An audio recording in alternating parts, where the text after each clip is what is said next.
ഞാനും ശരിയാക്കാൻ ഞാനൊക്കെ പോയപ്പോൾ വിട്ടുവരാൻ ഇങ്ങോട്ട് വിടും. അങ്ങനെ ബാബു പറഞ്ഞേക്കെ എന്നെ ഇങ്ങോട്ട് അരിക്കോട്ടേക്ക്.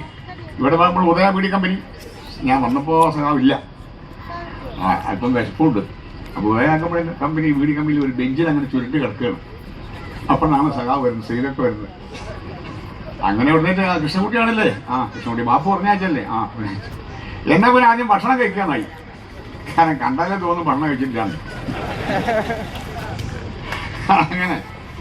അങ്ങനെ ഭക്ഷണം പിന്നെ അങ്ങോട്ട് പറയുന്നത് മോശമായതുകൊണ്ട് അങ്ങനെയാണ് ഒരു കഥാപ്രസംഗ രൂപത്തിൽ കഥ ഞങ്ങൾ ഡൽഹി ദൗത്യം ഈ അരീക്കോടാണ്.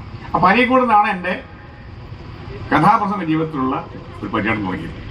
ഇതുവരെ എത്തിച്ചു നിങ്ങളുടെ മുമ്പിൽ. അരീക്കോടിൻ്റെ മണ്ണിൽ നിങ്ങളുടെ മുമ്പിൽ തന്നെ സൂക്ഷ്മമാരെയും കലാകാരന്മാർ വളർത്തിയെടുത്ത ഈ അരീക്കോടിൻ്റെ മണ്ണിൽ എനിക്കൊരു കഥ പറയാൻ വീണ്ടും ഒരു സന്ദർഭം നൽകിയ അവിടുത്തെ കാതികർക്കും സഖാക്കൾക്കും സാഹിത്യകാരന്മാർക്കും നല്ലവരായ നാട്ടുകാർക്കും എല്ലാവർക്കും ഹൃദയം നന്ദി രേഖപ്പെടുത്തിക്കൊണ്ട് നിങ്ങൾക്ക് എല്ലാവർക്കും വിപ്ലവ അഭിവാദങ്ങൾ.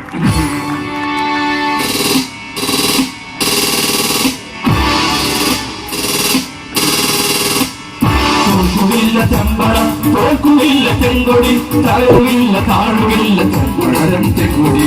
തോൽക്കുകില്ല ചെമ്പട, തോൽക്കുകില്ല ചെങ്കൊടി, തകരുകില്ല താഴുകില്ല ചെമ്പഴത്തെ